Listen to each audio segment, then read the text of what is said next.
연담은 오전 해가 비스듬히 기왓장에 닿을 때까지 말이 없었다. 작은 사남, 운하감. 강원 깊숙한 골짜기였고 바람은 항상 북쪽에서 낮게 흘렀다. 그는 새벽 예불을 마치면 마당 끝 장독대를 스쳐 지나 비탈진 텃밭으로 내려갔다. 들가의 잎은 밤새 젖었고 생강싹은 검은 흙을 조금씩 밀어 올리고 있었다. 그의 하루는 손의 움직임으로 시작하고 끝났다. 흙을 털고 가지를 받치고 물을 모아두며 다시 흙으로 돌아오는 일. 그는 텃밭에서 고개를 들 때마다 멀리 협곡 사이로 지나가는 구름의 곡선을 보았다. 구름이 낮아지면 냄비에 끓인 보리차가 더 빨리 식었다. 그럴 때는 불을 오래 지피지 않고도 온돌이 천천히 데워졌다. 연담은 물건을 아껴 쓰는 사람이라 오래된 주전자에 얇게 생긴 흠집도 그대로 두었다. 흠집이 빛을 받으면 묘하게 반짝였다. 작은 것에 빛이 머무는 시간, 그걸 그는 좋아했다. 그해 봄부터 마을 아랫집 민서가 자주 오갔다. 그녀는 시장에서 남은 쌀 한 대를 가져오기도 했고 편두통에 듣는 약을 구해다 주기도 했다. 말을 길게 느리지 않는 성격이라 둘이 함께 있어도 침묵이 곧 방문객처럼 자리를 차지했다. 연담은 그 침묵을 싫어하지 않았다. 민서는 마룻마당 한 귀퉁이에 무릎을 굽히고 앉아 잎을 뒤집어 보았다. 벌레가 먹은 구멍을 손톱으로 가볍게 더듬다가 아무 말 없이 그 잎을 따서 옆에 놓았다. 스님, 손목은 좀 어떠세요? 그녀가 물었다. 며칠 전 그가 무거운 물동이를 들다가 손목을 삐끗한 걸 알고 있었다. 밤에 찜질해 보았네. 아침엔 괜찮아? 연담은 짧게 답했다. 그의 목소리는 늘 물결처럼 낮게 흘렀다. 높아지는 일이 드물었다. 민서는 고개를 끄덕이며 일어섰다.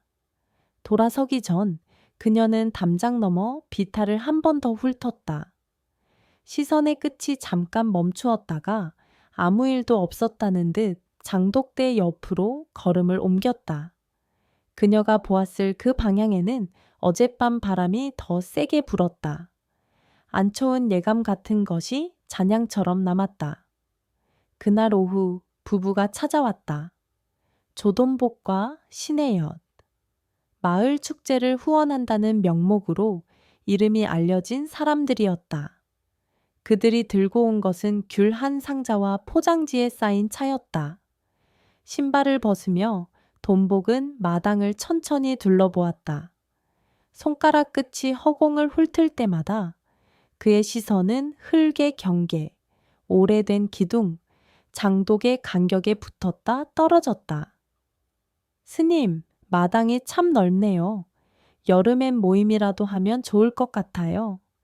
혜연이 웃으며 말을 건넸다. 말끝은 가볍게 올라갔고 눈은 곧장 텃밭의 끝, 돌로 쌓은 턱을 향했다. 연담은 차를 받아들고 자리를 권했다. 들가의 냄새가 공기 속에 밴 날이었다. 그의 대답은 늘 그랬듯 짧고 분명했다. 사람이 많으면 바람길이 막힙니다.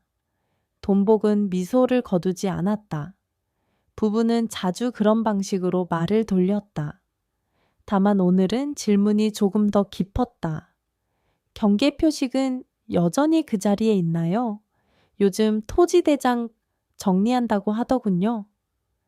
그는 말하는 와중에도 담장 아래 흙에 반쯤 묻힌 오래된 표식을 눈으로 짚었다.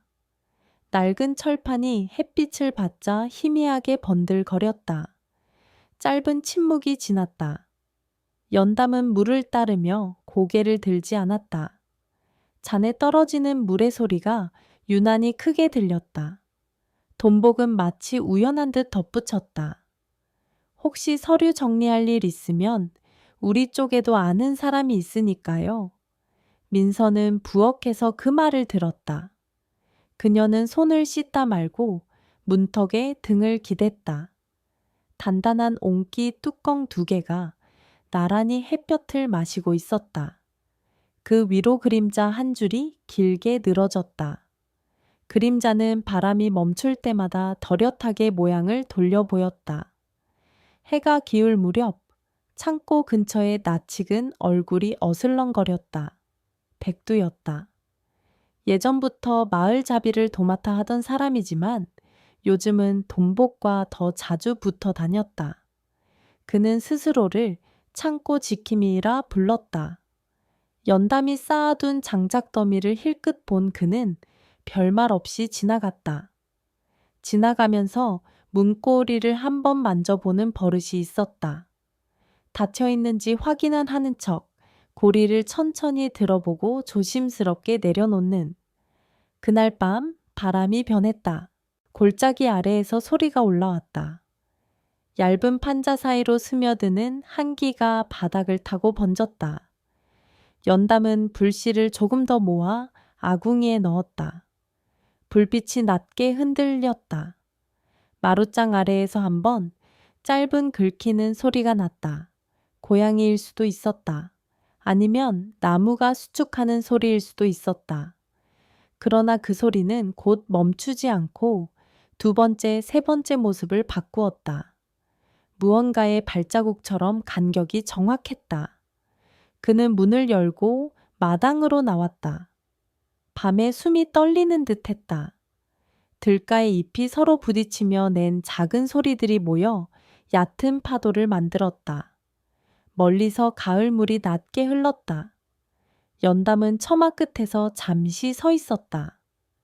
누구나 어둠을 잠깐 들여다보면 그 안에 자기 생각이 움직이는 걸 보게 된다. 그는 그 생각이 너무 선명해지기 전에 다시 방으로 들어왔다. 잠은 얕았다. 새벽 첫 딸기 울기도 전 연담은 몸을 일으켰다.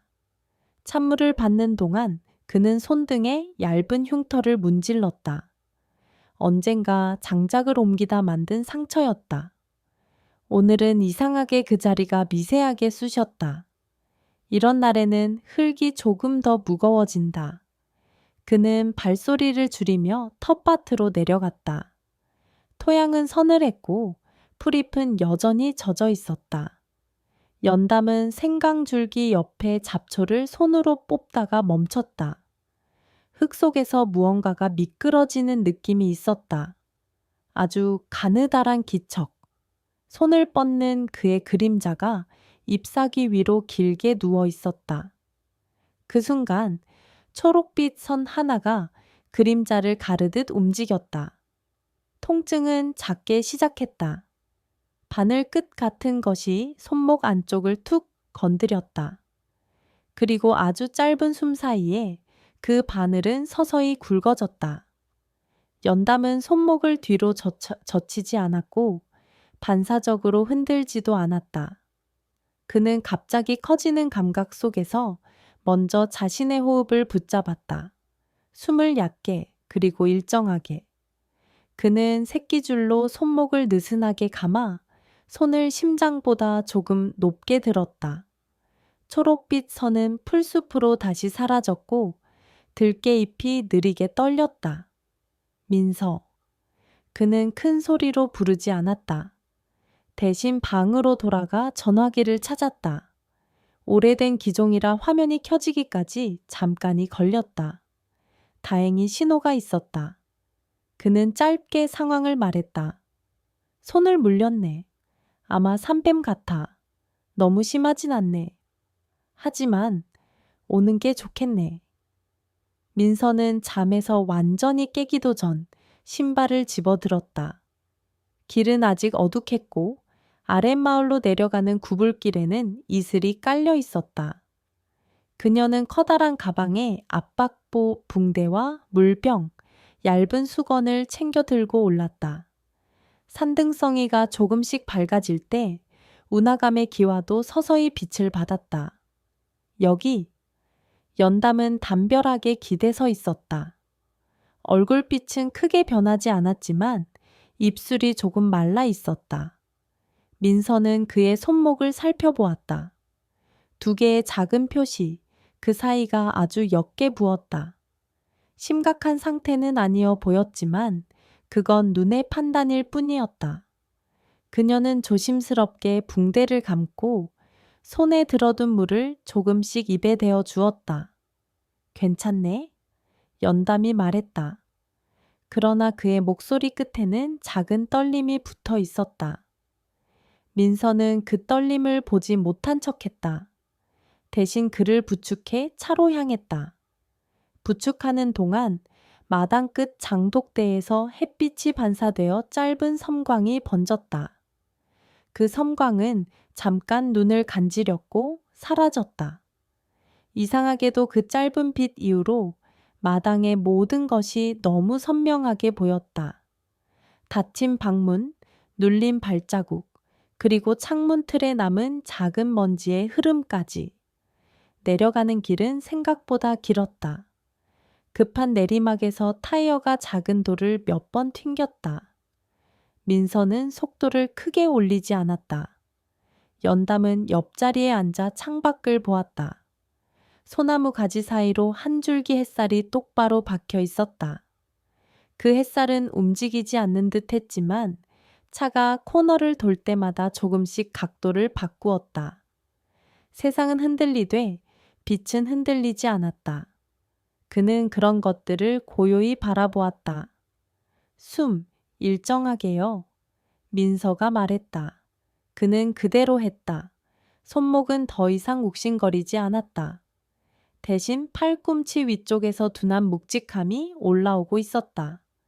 멀미와 비슷한 파도.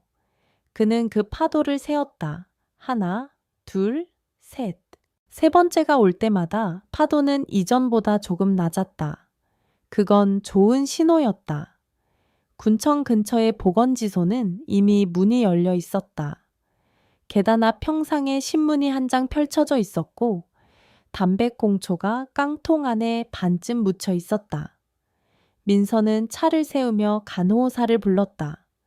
간호사는 빠르게 물었다. 언제, 어디, 어떤 상황? 민서는 필요한 만큼만 답했다. 새벽, 텃밭, 산뱀 같았어요. 의식은 명료하고 호흡 안정, 국소 부종 약간. 안으로 들어가는 동안 연담은 복도 끝에 창을 보았다. 창틀 위에 놓인 작은 선인장이 꽃을 맺으려는 듯 불그스름했다. 그런 색을 그는 오랜만에 본다고 생각했다.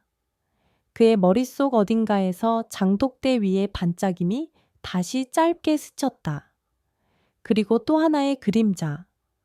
누군가가 어제 문고리를 들어 올렸다가 조심스럽게 내려놓던 손동작. 손가락이 약간 떨리던 그 작은 떨림. 문이 열렸다. 간호사가 수액을 준비하고 의사가 들어왔다. 흔한 질문들이 오갔다. 어지럼은요? 조금. 혀가 저리거나 시야가 흐려지는 건요? 아니. 의사는 그의 손목을 살펴보고 맥을 짚었다. 지켜보죠. 곧 혈액 검사와 관찰 들어갈 겁니다. 혹시 알레르기 반응 있으면 바로 말씀하시고요. 침대에 누웠을 때 연담은 천장에 하얀 칸을 샜다. 네모들이 규칙적으로 어지럽게 배열되어 있었다. 칸 하나를 셀 때마다 어제의 밤의 소리가 틈으로 흘러 들어왔다. 마룻장 아래의 긁힘, 창고 문고리의 가벼운 울림, 그리고 누군가의 발자국이 가을가로 내려갔다가 다시 올라오는 리듬. 그는 눈을 감고 그 리듬을 머릿속에서 되감았다. 돌아올 때 발걸음이 더 빨라졌던가 느려졌던가 잘 기억나지 않았다. 민서는 의사와 짧게 상의했다. 기본 관찰이 끝나면 연락을 받기로 하고 그는 금방 돌아오겠다는 메모를 남길 작정이었다. 그녀는 한 번 더 연담을 보고 그의 손에 수건을 덮어주었다. 곧 올게요. 그녀의 목소리는 평소보다 조금 낮았다. 그녀가 병실을 나서려던 때 복도 끝에서 지소 직원 하나가 서류 뭉치를 들고 지나갔다. 흰 종이 사이로 붉은 인장이 잠깐 보였다. 민서는 그 붉은 원을 멍하니 쳐다보다가 고개를 돌렸다. 이상하게 오늘은 평소에 지나치던 표식들이 눈에 더 밟혔다. 장독대의 반짝임, 문고리의 미세한 흔들림, 그리고 방금 스쳐간 인장. 머릿속에서 별 상관없던 점들이 얇은 선으로 연결되기 시작했다. 스님, 조금만 쉬세요. 그녀는 조용히 말했다. 연담은 눈을 감은 채로 고개를 끄덕였다. 눈꺼풀 뒤에서 들깨 잎의 윤기가 파도처럼 번졌다 사라졌다. 흙의 냄새와 병실의 소독약 향이 얕게 섞였다. 그는 잠깐 텃밭의 그림자를 생각했다. 그림자와 그림자 사이 아주 얇은 틈. 그 틈에서 누군가의 손이 지나갔던 것만 같았다. 민서는 병실 문을 닫고 복도를 걸었다. 바닥의 회색 선이 발끝 밑으로 천천히 움직였다. 계단을 내려갈 때마다 어제 담장 너머로 둘러보던 자신의 시선이 떠올랐다. 왜 그때 더 오래 보지 않았을까? 왜 그 떨림을 그냥 바람으로 넘겼을까? 질문은 곧장 대답을 원하지 않았다. 다만 돌아가야 한다는 결론만 조금씩 단단해졌다. 지소 바깥 공기는 생각보다 따뜻했다. 그녀는 전화기를 꺼내 단축 번호를 눌렀다. 신호음이 2번 가고 연결되었다. 네, 저예요. 잠깐만 도와줄 수 있어요? 스님 방에 가져올 게 있어요. 목소리를 낮추고 말을 끝냈다. 가져올 것이 정확히 무엇인지 그녀는 아직 말로 정하지 못했다. 하지만 어제와 오늘 사이에 생긴 얇은 선이 그녀를 이미 산길로 돌려쓰고 있었다. 병실 안, 연담은 여전히 눈을 감고 있었다. 잠은 아니었다. 그는 몸 안쪽으로 느릿하게 들어오는 파도를 들었다. 파도는 천천히 잦아들었다. 그 틈에서 또 하나의 소리가 올라왔다. 문이 닫히는 소리였다. 날카롭거나 무거운 소리가 아니라 조용하고 정확한 소리. 그 소리가 끝날 때 그의 세계는 아주 얕게 가라앉았다. 그리고 그 얕은 가라앉음 속에 무엇인가 미처 닫히지 않은 것이 남아 있었다. 민서는 계단을 내려오며 숨을 길게 내쉬었다. 지소문을 나서는 순간 골짜기 바람이 다시 얼굴을 스쳤다. 그녀는 핸드브레이크를 풀고 차를 산 쪽으로 돌렸다. 길가의 소나무 껍질이 얇게 벗겨진 자리에 햇빛이 맺혀 있었다. 그 빛이 눈에 들어오자 방금 전 병실 문이 닫히는 소리가 다시 귓속에서 났다. 고요하고 정확한 닫힘. 그 정확함과 달리 그녀의 마음속에는 미처 닫히지 않은 무언가가 남아 있었다. 돌길 첫 코너를 돌 때 운하감 기와선이 시야에 닿았다. 담장 가까이에 차를 세우고 내리자 마당의 그림자들이 낮게 길었다. 그녀는 마루에 올라서기 전 문고리를 쓸어보았다. 차갑지 않았다. 누군가 방금 전까지 손을 댔던 것처럼 미지근했다. 문을 열자 방 안 공기가 귀를 간지렸다. 먼지 냄새와 나무향, 그리고 낡은 종이의 눅진한 냄새가 섞여 있었다. 민서는 곧장 작은 반다디 앞으로 갔다. 연담이 귀한 물건을 넣어두는 곳, 상자 안쪽 천이 모서리 하나에서 살짝 올라와 있었다. 그 얇은 끝이 새처럼 떨렸다. 그녀는 숨을 삼키고 조심스럽게 천을 들추었다. 비어 있었다. 도장이 있어야 할 홈이 텅 비었다. 그 자리는 오랫동안 도장을 품고 있었던 듯 원을 따라 약간 매끈했다. 원의 가운데에는 먼지가 거의 없었다. 손가락을 대지 않아도 알 수 있었다. 누군가 오늘 새벽 혹은 어젯밤 이 홈에서 도장을 꺼냈다. 그녀는 상자를 닫지 않고 그대로 멈춰 섰다. 바닥광이 옅게 흔들렸다. 그 흔들림 사이로 창문 틀에서 들어온 가느다란 빗줄기가 상자 모서리를 비스듬히 긁었다. 그녀는 주변을 차례로 둘러보았다. 문틀의 작은 흠집, 마룻장 경계에 눌린 먼지, 방문을 여닫을 때 흔히 생기는 작은 자국. 자국의 방향이 문 밖에서 문 안으로, 그리고 다시 문 안에서 문 밖으로 이어져 있었다. 드나들미 한 번이 아니었다. 그때 바깥에서 발소리가 났다. 낯익었다. 백두였다. 그는 마당에서 일부러 기침을 크게 했다. 누구세요? 민서가 묻자 그는 쑥스러운 미소를 만들었다. 아, 민서 씨였네요. 혹시 스님 옷까지 좀 가져오러. 그의 눈은 민서의 얼굴을 보다가 슬쩍 방 안쪽으로 방향을 바꿨다. 반다디와 문지방 사이. 저도 스님 부탁을 받아서 왔어요. 창고 문 좀 살피라고. 민서는 고개를 끄덕였다. 창고 열쇠는요? 있죠? 그는 허리춤에서 작은 키링을 흔들었다. 스님이 저한테 잠깐 맡겨두신 거 기억하시죠? 그 말은 틀리지 않았다. 스님이 부재 중일 때 땔감이나 빗자루 같은 자잘한 것들을 챙기라고 창고 열쇠를 맡긴 적이 있었다.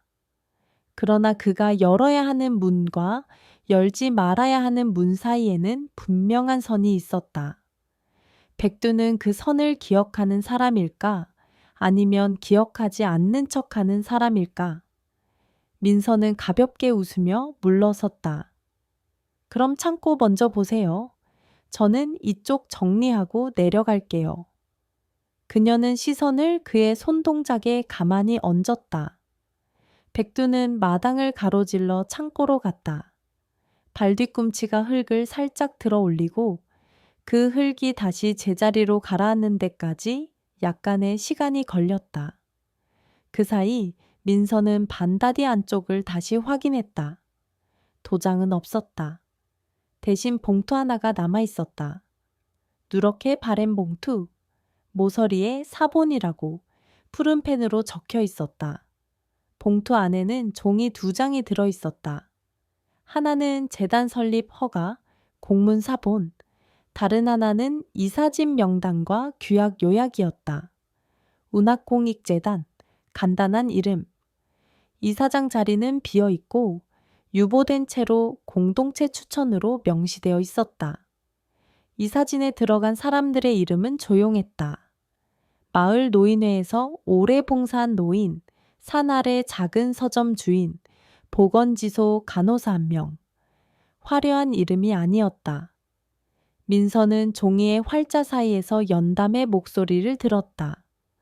소란스럽지 않게 오래 가는 이름. 봉투를 접어 가방에 넣으려던 순간 문지방 쪽에서 바람이 스쳤다. 아주 약한 바람. 그러나 그 바람 끝에 금속이 부딪히는 소리가 낮게 붙었다. 창고 쪽에서였다. 백두의 열쇠가 자물쇠 혀와 닿는 소리. 클릭. 그 소리는 발목에서 심장 위로 천천히 올라왔다. 민서는 가방을 닫고 마당으로 나갔다. 창고 문은 절반쯤 열려 있었다. 백두는 허리를 굽혀 상자들을 꺼내고 있었다. 그는 뒤돌아서며 미소를 만들었다. 쥐가 들어왔나 봐요. 먹을 걸 좀 긁어놨네요. 그의 시선이 민서의 가방 끈으로 잠깐 내려갔다가 다시 올라왔다. 미세한 떨림. 문고리를 들어 올렸다가 내려놓던 그 손동작과 닮아 있었다. 쥐는 늘 들어와요. 민서는 짧게 대답했다. 백두는 어깨를 으쓱하며 상자를 다시 밀어 넣었다. 상자들이 부딪히며 내는 둔탁한 소리가 창고 안쪽으로 흡수되었다. 민서는 더 묻지 않았다. 대신 문을 닫으며 문틈이 완전히 맞물리는지 끝까지 지켜보았다. 오늘따라 닫힘이라는 동작이 유난히 신경에 걸렸다. 점심 무렵 조돈복과 신혜연은 군청 옆 토지관리과 문을 밀었다. 에어컨 바람이 낮게 흘렀다. 대기표를 뽑아 앉자 화면 위 숫자가 천천히 넘어갔다. 돈복은 서류철을 무릎 위에 올려놓고 표지를 손가락으로 툭툭 쳤다. 표지 속에는 도장과 임시관리 위임장이라는 제목이 보였다. 혜연은 핸드백에서 물티슈를 꺼내 손을 닦았다. 그녀의 손끝이 아주 매끈했다. 매끈함은 때로 불안을 감춘다. 삼봉 2번, 세이번 창구로 오세요. 안내음이 울렸다. 두 사람은 동시에 일어섰다. 창구 너머 젊은 직원이 고개를 숙여 인사했다. 명찰에는 윤재라고 적혀 있었다. 그의 눈매는 둥글었지만 눈동자는 자주 멈추었다. 멈출 때마다 무엇인가를 정확히 읽는 눈빛이었다. 임시관리 신청하시겠다고요? 윤재가 물었다. 돈복이 서류철을 내밀었다. 예, 주지스님께서 갑자기 병원에 계셔서요. 급한 정리가 필요합니다. 관리인이 부재한 상황이라 저리가 당분간 책임을. 네. 윤재는 말끝을 이어받지 않고 서류를 넘겼다. 인감도장에 붉은 원이 종이에 찍혀 있었다.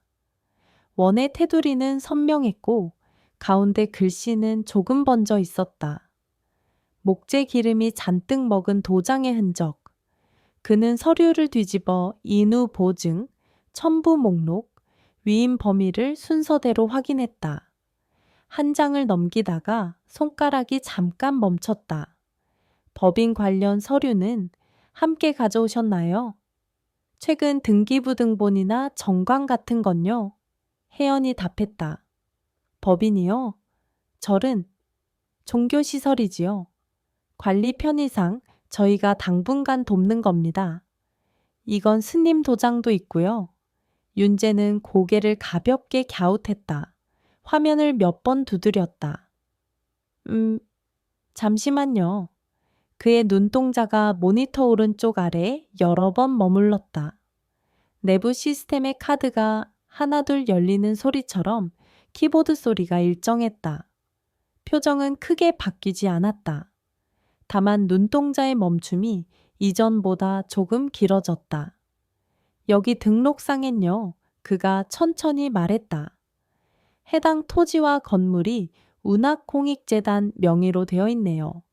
작년 말에 소유권이 이전됐습니다.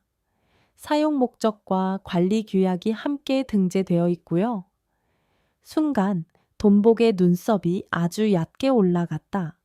혜연은 웃음을 유지했다. 재단이요? 저희가 알기론 절 소유로 알고 있었는데요. 스님도 늘 그렇게 말씀하셨고요. 윤재는 모니터에서 시선을 떼지 않았다. 절은 재단의 사용처로 표기되어 있습니다. 관리 주체는 재단 이사회고요. 임시 관리를 신청하시려면 재단 측의 공식 위임과 법인 인감이 필요합니다. 개인이나 임의 단체 명의의 임시 관리는 불가합니다. 잠깐의 정적. 창구 옆 프린터에서 종이가 나오는 소리가 귓등을 때렸다. 돈복은 손가락으로 서류 표지를 한 번 더 툭 쳤다. 그 소리가 이번엔 약간 더 무거웠다. 그럼 재단 서류를 확인할 수 있을까요? 혹시 오기 전에 그쪽에서 정리가 덜했을 수도 있으니. 윤재는 미소를 지었다. 예의 있는 미소. 확인을 위해선 공문 접수가 필요합니다. 오늘은 열람만 가능하고요. 다만 그는 말을 여며 잠깐 생각하더니 화면을 잠깐 더 들여다보았다. 재단 법인 인감은 외부 제출 불가로 되어 있습니다. 위임과 변경은 이사회 의결이 전제되어 있고요. 혜연은 미세하게 고개를 끄덕였다. 그럼 우리가 할 수 있는 건 아무것도 없다는 말씀이네요? 지금 상태로는요. 윤재는 얇은 종이를 집어 들었다. 혹시 모르니 임시관리 신청은 접수만 해 두겠습니다. 다만 심사 중 보류될 가능성이 있습니다. 이건 안내문이고요. 그는 종이를 밀어주었다. 안내문 맨 아래에는 재단명의 재산의 관리 병영 절차라는 큰 글씨가 있었다. 돈복은 종이를 받아들었다. 손끝이 아주 잠시 떨렸다. 그는 떨림을 주머니 속에서 주무르듯 감췄다. 알겠습니다. 그럼 오늘은 여기까지. 두 사람은 창구에서 물러섰다. 돌아서기 전 윤재의 시선이 서류철 가장자리에 찍힌 붉은 원에 잠깐 멈췄다. 그 원의 질감, 압력의 방향, 잉크의 번짐. 오래 다룬 사람의 눈은 종종 종이 위에 시간을 읽는다. 그는 아무 말 없이 고개를 숙여 인사했다. 밖으로 나오자 공기는 덜 차가웠다. 혜연은 선글라스를 쓰고 발걸음을 빠르게 옮겼다. 어떡하지? 그녀가 낮게 물었다. 돈복은 대답하지 않았다. 대신 포켓에서 핸드폰을 꺼내 누군가에게 짧게 메시지를 보냈다. 잠깐만, 계획 바꿈. 전송이 되자마자 그는 주차장 쪽으로 걸었다. 창틀에 비친 두 사람의 그림자가 겹쳤다가 떨어졌다. 민서는 가방끈을 어깨 위로 더 끌어올리고 문을 잠갔다. 키가 자물쇠 안에서 부드럽게 돌아갔다. 딸깍. 소리가 오늘따라 분명했다. 그녀는 마당을 한 바퀴 둘러보고 장독대 옆에 잠깐 섰다. 햇빛이 항아리 우리 뚜껑 위에서 작게 떨렸다. 떨림은 바람의 것이었지만 그녀는 그 떨림이 마음에서 올라온 것과 닮았다고 느꼈다. 내려가는 길에서 그녀는 차를 돌려 군청 쪽으로 향했다. 토지관리과에 도착했을 때 로비 구석 의자에는 두 사람이 아직 앉아 있었다. 조돈복과 신혜연. 그녀는 고개를 숙여 지나치며 안내 데스크로 향했다. 열람 신청하려고요. 운하감 관련. 직원이 서류를 건넸다. 필요한 칸을 채우는 동안 그녀는 손에 닿는 종이의 두께를 느꼈다. 종이가 손끝에서 아주 미세하게 구부러졌다 펴졌다. 그런 감각들이 오늘은 유난히 뚜렷했다. 신청서를 내고 잠시 기다리자. 다른 창구에서 민서 씨라고 이름을 불렀다. 창구 너머 직원이 자료를 펼쳐 보였다. 여기 보시면 작년 말에 재단 명의로 소유권 이전이 되었고 사용 목적과 변경 제한 조항이 등재되어 있어요. 이사회 의결 없이는 어떤 형태의 처분도 불가합니다. 그는 조항 하나를 손가락으로 짚었다. 굵은 글씨로 처분의 담보 제공 금지가 박혀 있었다. 민서는 고개를 끄덕였다. 이사들은 현재 활동 중인가요? 네. 최근에 활동 보고도 들어와 있네요.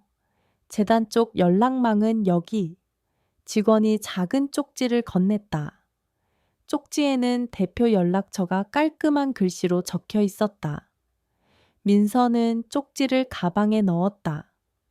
돌아서며 대기 의자 쪽을 흘끗 보았을 때 돈복과 눈이 마주쳤다. 그는 바로 시선을 피했다. 그 피함은 흔히 부끄러움의 피함이 아니었다. 계획의 궤적을 재조정할 때의 피함이었다. 민서는 그 눈빛을 오래 잡지 않았다. 대신 밖으로 나와 심호흡을 했다. 흙냄새 대신 도로의 먼지와 에어컨 냄새가 코끝을 찔렀다. 그녀는 핸드폰을 꺼내 쪽지의 번호로 전화를 걸었다. 신호음 세 번째에 받는 목소리는 낮고 단단했다. 재단 이사진 중 한 명이었다. 민서는 짧게 자신을 소개하고 오늘 있었던 일을 요약했다. 목소리 너머로 종이를 넘기는 소리가 들렸다. 예, 알고 있습니다. 그분들 요즘 자주 드나드셨죠? 상대가 말했다. 걱정 마세요. 재단의 법인인감은 여기 보관 중입니다. 외부 제출을 금지해 두었고요. 다만 절 내부 도장은 따로 있을 겁니다. 그건 아마 스님 방에서. 민서는 숨을 고르게 했다. 맞아요. 그게 지금 비어 있더라고요. 그럼 오늘 안으로 임시 보관 조치를 하죠. 단기적으로는 현장 출입을 제한할 수 있습니다. 스님이 퇴원하실 때까지. 목소리는 실무의 자세였다. 구체적인 동사들이 하나씩 놓였다. 저희도 군청에 공문 넣겠습니다. 혹시 그분들 다시 가면 연락 먼저 주세요. 전화를 끊고 나자 세계가 잠깐 정지했다가 다시 돌아갔다. 그녀는 채올라 병원으로 향했다. 연담에게 보여줄 종이 2장, 사본과 전할 말이 있었다. 당신이 미리 해둔 대비가 오늘 살아 움직였다고. 병실 문을 열었을 때 연담은 반쯤 잠들어 있었다. 창가로 오후 햇살이 비스듬히 들어와 침대 끝을 덮었다. 그의 호흡은 일정했다. 민서는 의자를 침대 곁으로 당겨 앉았다. 가방에서 봉투를 꺼내 조심스럽게 책상 위에 올려놓았다. 종이의 모서리가 빛을 받아 얇게 빛났다. 스님. 그녀가 낮게 불렀다. 연담이 눈을 떴다. 초점을 맞추는데 잠깐이 걸렸다. 다녀왔네? 그의 목소리는 여전히 낮았다. 민서는 짧게 보고했다. 반다디는 비어 있었고 창고는 열렸다 닫혔고 토지관리관은 재단 명의로 되어 있었고 재단 쪽은 이미 대비가 되어 있었고 그녀는 불필요한 형용사를 붙이지 않았다. 동사만 골라서 순서를 따라 놓았다. 연담은 고개를 끄덕였다. 그래? 그의 눈이 봉투 위에 잠깐 멈췄다. 거기 내가 작년에 넣어둔 사본일 거야. 네. 그 사본이 절 살렸어요. 민서는 짧게 웃었다. 웃음은 길지 않았다. 그런데 스님, 방 도장이 비어 있어요. 아마 그걸로 무언가를 하려 했던 것 같아요. 연담은 한숨을 아주 얕게 내쉬었다. 그럴 줄 알았네. 그는 천장을 한번 올려다보았다. 천장 네모들이 다시 질서정연하게 자리했다. 도장은 도장일 뿐이야. 이름을 찍는 도구지 이름을 바꾸는 도구는 아니네. 그의 말은 단단했지만 민서는 알았다. 도장 하나가 벌어지는 틈이 얼마나 많은지. 그 틈 사이로 믿음 같은 것이 미끄러져 나가기도 한다는 걸. 그녀는 말을 바꾸었다. 재단 쪽에서 오늘 안으로 출입을 제한하겠다고 했어요. 군청에도 공문을 넣고요. 토지관리과에서는 임시관리 접수는 하되 보류될 거라고 했고. 좋네. 연담이 눈을 감았다 뜨며 말했다. 그럼 오늘은 그 정도면 충분하네. 민서는 자리에서 일어났다. 저녁에 다시 올게요. 그녀가 문을 닫으려는 순간 복도 끝에서 누군가 빠르게 걸어오는 발소리가 났다. 발소리는 병실 앞을 스쳐 지나갔다. 지나가면서 작은 바퀴 소리가 바닥을 가볍게 긁었다. 수레였다. 수레 위에는 서류 상자가 몇 개 얹혀 있었다. 상자 모서리 중 하나에서 붉은 원의 반쪽이 비쳤다. 병원 서류였다. 그러나 오늘따라 붉은 원이면 무엇이든 눈에 들어왔다. 그녀는 스스로를 잠깐 웃고 엘리베이터로 향했다. 해가 기울 무렵 조돈복은 차를 길가에 세웠다. 핸들 위에 손을 올린 채 그는 한동안 아무 말이 없었다. 혜연이 먼저 입을 열었다. 재단이면 다른 길을 찾아야겠네. 돈복은 고개를 끄덕였다. 오늘은 무리하지 말자. 괜히 소란 피우면 오히려 빨리 묶일 수 있어. 그는 창밖으로 시선을 던졌다. 길 건너편 구멍가게 유리문에 둘의 모습이 흐릿하게 겹쳐 있었다. 도장은 우리가 갖고 있어. 그게 완전히 무용지물은 아니지. 하지만 법인인감이 아니면 혜연이 말을 받았다. 그렇지. 돈복은 짧게 웃었다. 그래도 사람이 움직이면 종종 문이 열리기도 해. 그는 핸들을 한번 아주 작게 돌렸다 놓았다. 그 작은 움직임에 내부 장치가 딸깍하고 울었다. 오늘 밤은 조용히 있어. 내일 다른 방법으로 확인해 보자. 그의 다른 방법은 언제나 하나였다. 더 가까이, 더 낮은 쪽으로 손을 뻗어보는 것. 그 손이 무엇을 더듬을지, 누구에게 닿을지 아직 결정되지 않았다. 하늘은 이미 어두워져 갔다. 가게 유리문 안쪽 넌사인이 깜빡였다. 깜빡임 사이로 두 사람의 윤곽이 잠깐씩 사라졌다 나타났다. 민서는 다시 절로 올라왔다. 재단 쪽 연락을 받은 군청 직원 둘이 먼저 도착해 있었다. 간단한 서류를 확인하고 출입문에 임시 봉인 스티커를 붙였다. 스티커의 은색 선이 어둠 속에서 얇게 빛났다. 직원 중 한 명이 말했다.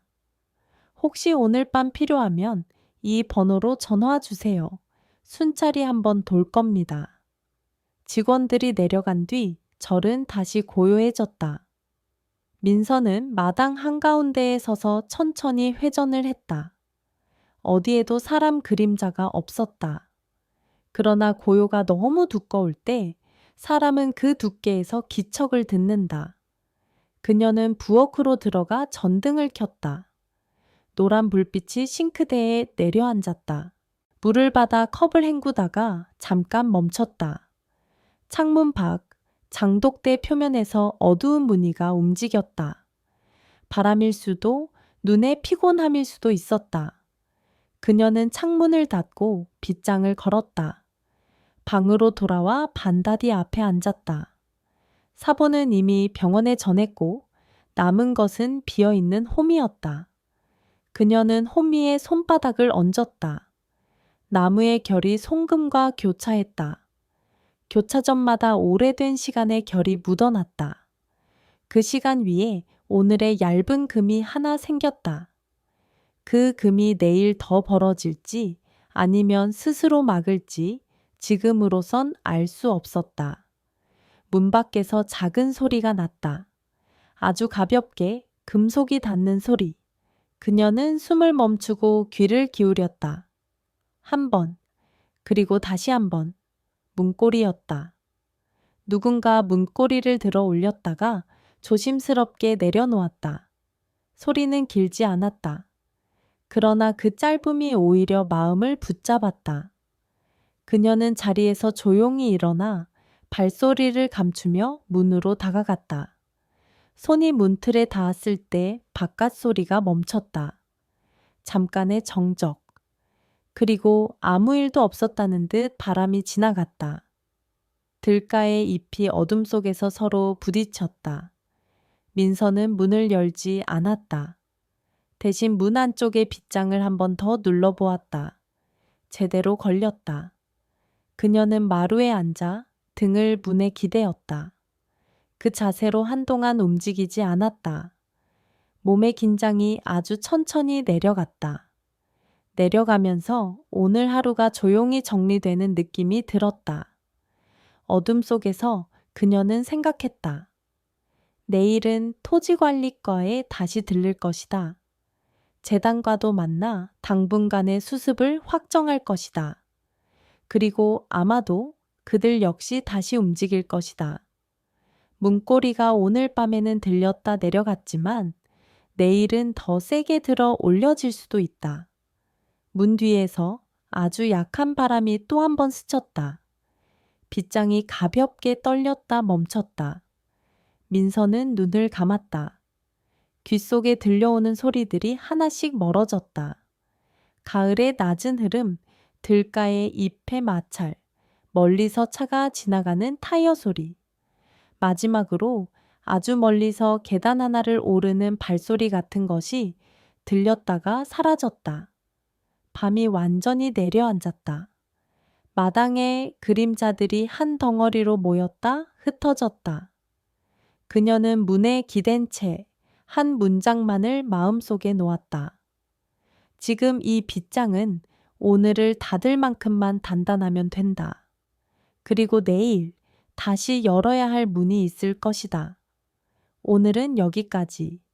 새벽 공기가 아직 젖어 있을 때 임시 봉인 스티커가 서늘하게 빛났다. 민서는 마당에 쌓인 이슬을 발목으로 가르며 담장 끝을 살폈다. 밤사이 비는 내리지 않았는데 창틀 아래 흙이 얇게 헤집혀 있었다. 칼자국처럼 곧았다. 문빗장은 그대로였다. 안에서 잠긴 문은 넘어오지 못한 것이다. 그 얇은 흙선을 바라보며 그녀는 한숨을 길게 들이켰다. 오늘은 다 닫힌 것을 다시 열어 닫혀야 할 것을 정확히 닫아야 하는 날이었다. 군청에서 온 직원이 아침 순찰을 돌며 인사를 건넸다. 밤새 별일 없었죠? 흙만 살짝 움직였어요. 직원은 고개를 끄덕이고 봉인 스티커의 모서리를 손톱으로 톡톡 쳐보았다. 끊기지 않았다. 이따 재단 쪽 담당자도 올라옵니다. 열쇠 회수 리스트부터 확인하실게요. 해가 담장 위로 걸려오를 때 작은 트럭이 마당 앞에 멈췄다. 서점 주인이자 재단 이사인 노인이 먼저 내렸다. 안경테가 좁았고 말수가 적었다.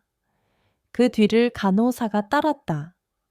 서류 가방을 든 젊은 직원도 함께였다. 그들은 마루에 앉아 간단히 인사를 나눈 뒤 문서함과 창고를 차례로 확인했다. 낡은 목재 서랍들이 하나씩 열리고 닫혔다. 종이가 움직일 때 나는 건조한 마찰음이 아침을 채웠다. 도장이 비어 있군요. 서점 주인이 조용히 말했다.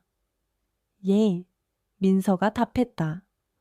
어젯밤도 문고리가 한 번 들렸다가 내려갔어요. 안쪽에서 걸어서 못 들어왔지만 간호사가 고개를 끄덕였다. 사람이 마음먹으면 한 번으로 끝내지 않죠. 노인은 서랍 안쪽을 손끝으로 쓸었다. 나무결의 먼지가 아주 얇게 남았다. 그래도 길은 하나뿐입니다. 법인인감 없이 바뀌는 건 없어요. 그들은 갖고 온 서류 상자에 남은 원본 문서를 옮겨 담았다. 봉투마다 번호가 붙었다. 작은 번호들이 차례를 지켰다.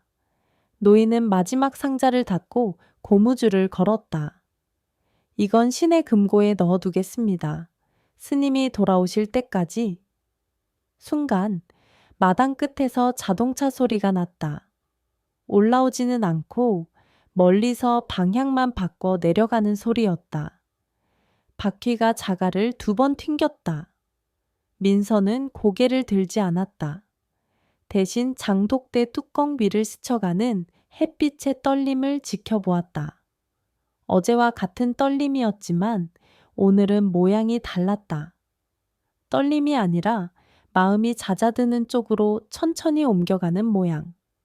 같은 시각 토지관리과에서 윤재는 모니터를 열고 전날 접수된 임시관리 신청을 다시 띄웠다. 붉은 원의 질감이 사진으로 남아 있었다. 확대하니 잉크 가장자리가 푸르게 번진 곳이 보였다. 오래된 목기름 냄새가 종이에 밴 도장은 찍을 때 압력이 일정하지 않다. 바깥쪽이 더 진하다. 어제 창구 건너편에서 그는 그 진함을 눈으로 기억했다. 상급자에게 간단한 보고를 올린 뒤 그는 짧은 전화를 걸었다. 예, 재단 쪽이죠? 어제 임시관리 문의 들어온 건 보류로 걸어두었습니다. 네, 공문은 방금 접수됐고요. 덧붙여 유사 도장 사용 가능성에 대해 확인 질의를 올려두겠습니다. 네, 혹시 상대방이 다시 방문하면 연락드릴게요. 전화를 끊자마자 번호 하나가 화면에 떠올랐다. 조돈복. 통화 버튼을 누르지 않았다. 대신 메모장에 한 줄을 적었다. 도장, 내부용, 법적 효력 없음. 재단 인감만 유효. 그 문장을 2번 읽고 저장했다. 어떤 날은 문장이 세모처럼 분명해야 한다. 오늘이 그런 날이었다. 점심 무렵 조돈복과 신혜연은 도심 외곽의 작은 사무실에 앉아 있었다. 벽에 걸린 달력은 지난달에서 넘어오지 않았다. 전기포트에서 물 끓는 소리가 천천히 이어졌다. 탁자 위에 놓인 봉투 하나가 눈에 밟혔다. 내부 도장과 오래된 재산 대장 사본. 둘은 말없이 봉투만 바라보았다. 어제 창구 직원 표정 봤지? 혜연이 먼저 입을 열었다. 봤어? 돈복이 짧게 답했다. 우리가 뭘 들고 있는지, 어디까지 읽었는지 아는 눈이었지. 이대로 밀면 오히려 남는 게 없을 거야. 알아. 그는 봉투를 집어들었다가 내려놓았다. 길이 막혔다는 걸 아는 게 막다른 길에서 뒤로 빠지는 유일한 방법이기도 해. 잠깐의 침묵. 창밖에서 버스가 섰다 다시 움직였다. 둔탁한 바퀴 소리가 탁자 모서리를 타고 들어왔다. 돈복이 결론을 낼 때는 늘 말수가 줄었다. 그는 가방을 열고 봉투를 그 안 깊숙이 밀어 넣었다. 보내자? 어떻게? 이름 없이 주소만 적어서 돌아오게. 혜연은 눈을 감았다 떴다. 그럼 오늘 밤? 그녀는 편지지 한 장을 꺼내 짧게 적었다. 돌려드립니다. 점도 이음도 없이 한 줄. 그녀는 봉투를 새로 씌웠다.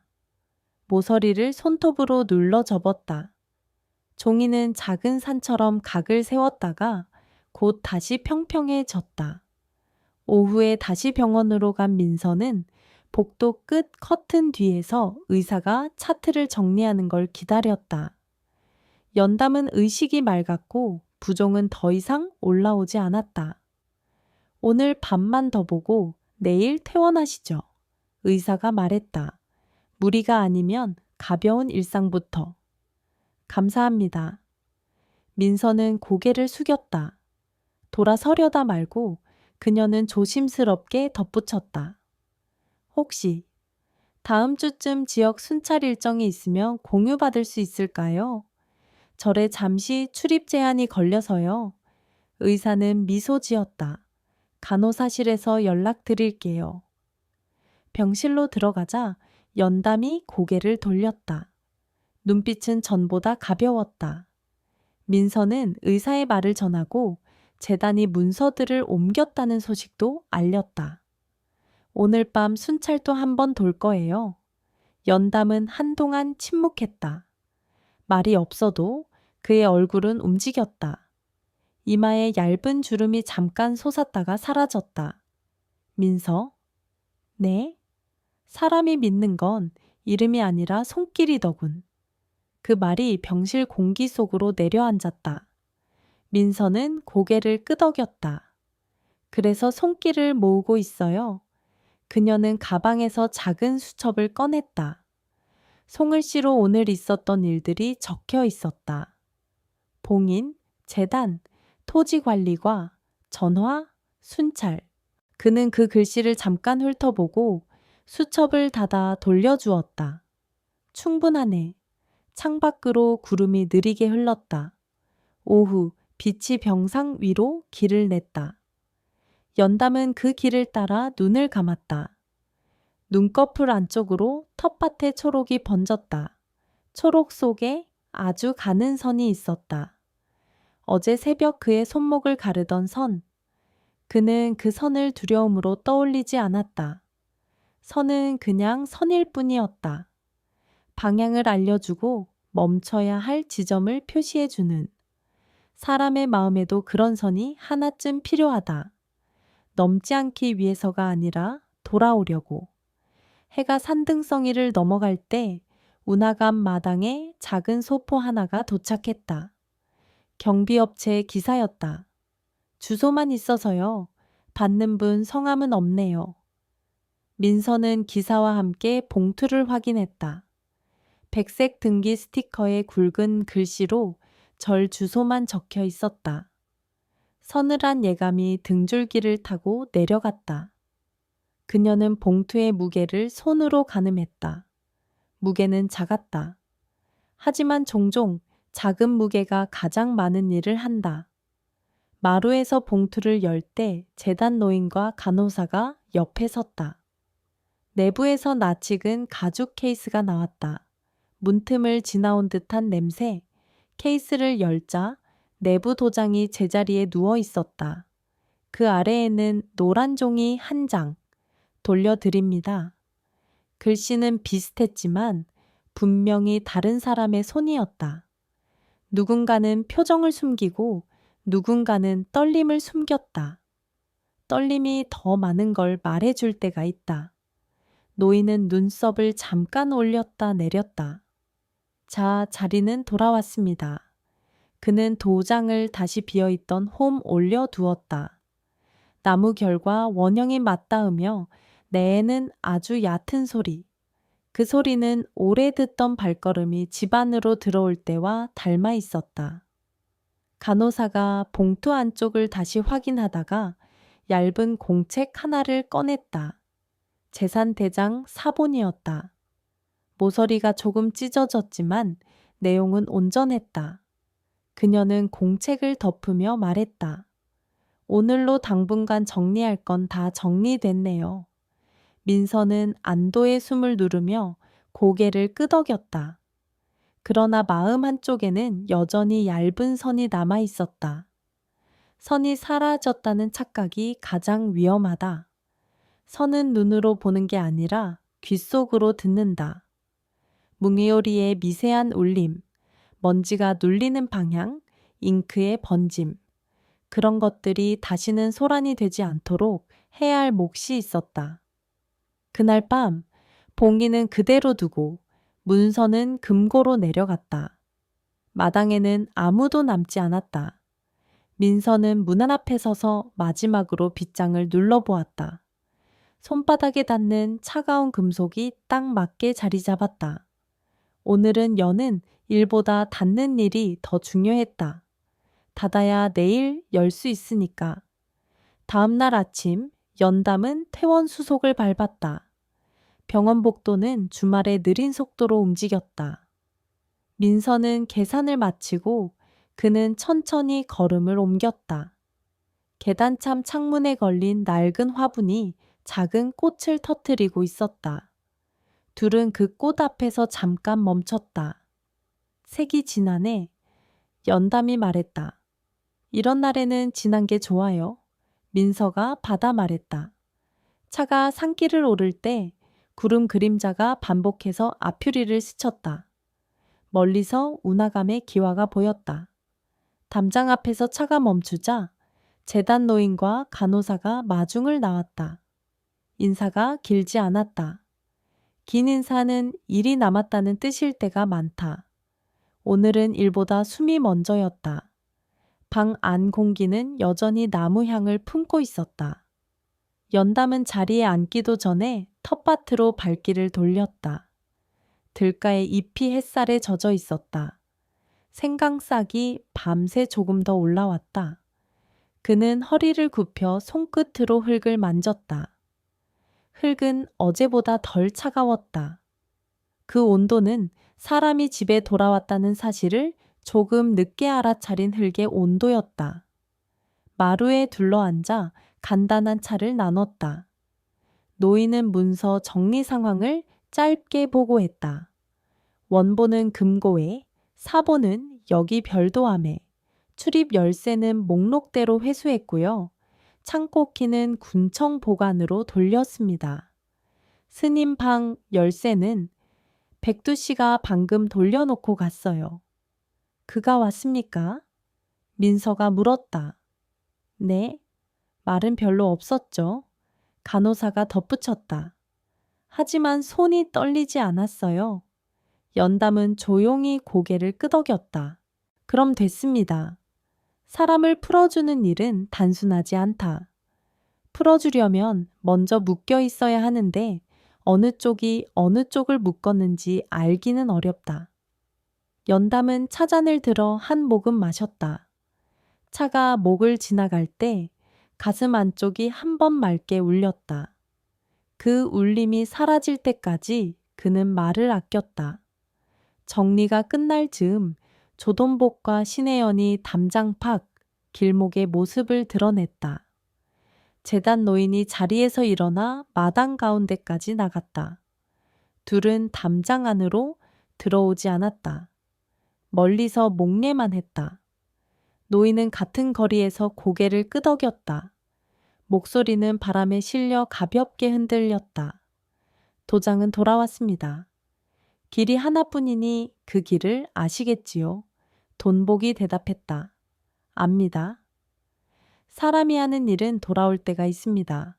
오늘은 이만. 그들은 더 다가오지 않았다. 돌아서는 발걸음은 빠르지도 느리지도 않았다. 길가의 소나무 그늘이 그 발목을 잠깐씩 덮었다가 비켰다. 민서는 숨을 놓았다. 싸움이 끝난 건 아니었다. 다만 오늘은 멈춘 것이 맞았다. 그런 날에는 이기는 대신 멈춘 것을 잘 보듬어야 한다. 그게 오래 간다. 며칠 뒤 절에는 작은 일이 하나 더 생겼다. 빗장과 문고리 위치를 손봤고 창고의 자물쇠를 바꿨다. 문서함에는 얇은 천을 깔고 비어있던 홈 옆에 작은 메모를 붙였다. 내부용, 외부 제출 금지. 굵은 글씨 대신 단정한 글씨로. 민서는 하루의 끝에서 그 메모를 만져보았다. 종이는 부드러웠다. 부드러운 것이 더 오래 간다는 사실을 이번에야 제대로 알았다. 연담은 예부를 마치고 텃밭에서 시간을 보냈다. 흙을 뒤집는 소리, 잎사귀가 스치는 소리, 물이 한가리에 닿아 낡게 울리는 소리. 소리들은 원래 있던 자리로 돌아갔다. 그는 손목의 상처를 가끔 만져보았다. 붓기는 빠졌고 흔적만 남았다. 뱀의 이빨이 남긴 두 점이 마치 오래된 공책의 콧마처럼 보였다. 문장 사이의 짧은 숨. 그 숨 덕분에 문장이 너무 다그치지 않았다. 어느 저녁 민서가 작은 냄비에 죽을 끓였다. 생강을 얇게 채 썰어 넣었더니 향이 퍼졌다. 둘은 마루 끝에 앉아 그 죽을 나눴다. 노을이 장독대 위를 천천히 건넜다. 스님. 응? 이번 일 혹시 후회하세요? 작년에 재단으로 넘겨둔 거요. 연담은 고개를 저었다. 땅은 사람 것이 아니라 제자리의 것이지. 이름을 바꿔 달아야 비로소 이름이 되는 게 있어. 그래도 두려웠죠? 두려움은 나쁜 손길이 아니네. 그는 웃었다. 도망치게도 하고 멈추게도 하고 이번엔 멈추게 했으니 잘 쓴 거지. 바람이 골짜기를 타고 올랐다. 들가에 잎이 가볍게 뒤집혔다. 멀리 가을물이 소리를 바꾸었다. 계절이 한 발짝 옮겨지는 소리였다. 사람의 마음도 계절처럼 움직인다. 한꺼번에 바뀌지 않고 소리부터 바뀐다. 그날 밤 연담은 방 안등잔을 아주 늦게까지 켜두었다. 빛이 마룻장을 얇게 쓰다듬었다. 그는 반다디 앞에 앉아 비어있던 홈을 한 번 더 바라보았다. 자리는 채워졌고 빈 자리의 기억은 비지 않았다. 그 기억은 자꾸만 한 방향을 가리켰다. 먼저 닫을 것, 그리고 열 것. 그는 다음 날 아침 문을 먼저 닫고 나중에 열기로 마음 먹었다. 순서 하나가 사람을 지켜준다. 시간이 조금 더 흐른 뒤 백두가 다시 저를 찾아왔다. 그는 마당 끝에서 멈춰 섰다. 손에 들린 것은 기다란 쇠줄과 못주머니였다. 창고 골이 새로 달까요? 민서는 잠깐 망설였다가 마당 한가운데로 나갔다. 백두의 얼굴에는 피곤이 묻어 있었다. 눈가에 주름이 늘었고 미소는 더 얕아졌다. 해주세요. 그녀가 말했다. 다만 열쇠는 군청이 갖고 있어요. 당신은 오늘 몸만 받고 가요. 그는 고개를 끄덕였다. 손이 떨리지 않았다. 망치질이 일정했다. 쇠와 나무가 맞부딪혀 내는 소리가 5번, 6번, 그리고 멈췄다. 그는 망치를 내려놓고 모자를 벗었다. 죄송합니다. 민서는 대답하지 않았다. 그 말은 받는다고 완성되는 말이 아니었다. 물을 드릴게요. 그녀는 부엌으로 들어가 컵을 채웠다. 백두는 물을 절반쯤 마시고 컵을 돌려주었다. 수고하세요. 그렇게 말하고 돌아섰다. 발끝이 마당 흙을 가볍게 눌렀다. 눌린 자리가 금방 펴졌다. 흙은 사람이 밟고 간 자리까지 맡아둔다. 그러나 올해는 아니다. 연담은 계절이 한 칸 넘어가는 것을 천천히 지켜보았다. 비가 한 번 오고 바람이 방향을 바꾸고 구름이 낮아졌다가 올랐다. 그는 가끔 마을에서 올라오는 아이들에게 생간깃을 비벼 냄새를 맡게 했다. 아이들은 킁킁거리며 웃었다. 웃음은 흙보다 빨리 그리고 오래 남았다. 어느 날 조돈복과 신혜연이 또다시 길목에 섰다. 이번에는 빈손이었다. 담장 안으로 들어오지 않고 멀리서 허리를 굽혔다. 연담은 그들을 보았다. 오래 보지 않았다. 오래 보는 것과 잘 보는 것은 다르다. 그는 마당을 가로질러 민서 옆에 섰다. 둘은 같은 방향으로 고개를 숙였다. 그 인사는 사건의 끝이 아니라 말의 끝처럼 가벼웠다. 말이 끝나면 침묵이 시작된다. 침묵은 소란보다 힘이 셌다. 그날 저녁 연담은 작은 편지 2통을 썼다. 하나는 재단 이사진에게. 문서와 사람을 지켜주셔서 감사합니다. 이름을 오래 쓰겠습니다. 다른 하나는 민서에게. 빗장을 잠그는 손과 문을 여는 손이 같다는 걸 알았습니다. 고맙습니다. 종이를 접는 손끝이 조심스러웠다.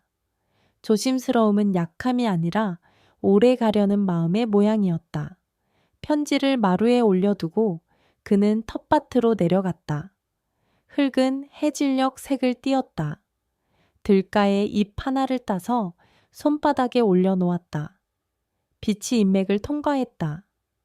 그 인맥의 길이와 방향, 굴곡과 만남. 모든 것이 자기 자리에 있었다. 그 자리를 지키는 일은 생각보다 조용했다. 그는 그 조용함을 좋아했다. 문득 손목의 2점이 살짝 가려웠다. 그는 웃음으로 그 가려움을 덮었다. 뱀의 이빨은 정직했다. 아픔은 왔다가 물러갔다. 사람의 마음에 남기는 건 통증이 아니라 경계였다. 그 경계 덕분에 그는 오늘의 빛을 정확히 볼 수 있었다. 정확히 본 빛은 오래 남는다. 오래 남는 빛은 사람을 흔들지 않는다. 밤이 내려왔다. 등잔불이 낮게 떨렸다가 잦아들었다. 민서는 부엌에서 마지막 설거지를 마치고 등을 껐다. 마당에는 가을 소리가 얇게 깔렸다. 연담은 문을 닫고 빗장을 걸었다. 금속이 제자리를 찾는 작은 소리. 그 소리가 오늘 하루의 마침표였다. 내일 아침 그는 같은 순서로 문을 열 것이다. 열어야 할 것과 닫아야 할 것을 혼동하지 않기 위해 그는 잠들기 전에 짧은 문장을 마음속에 올려두었다. 소유가 아닌 사용, 이름이 아닌 손길, 소란이 아닌 숨. 그 문장은 들가의 향과 함께 천천히 번졌다. 번지면서도 모양을 잃지 않았다. 모양을 잃지 않는 번짐, 그게 이곳에서 오래가는 평화의 방식이었다.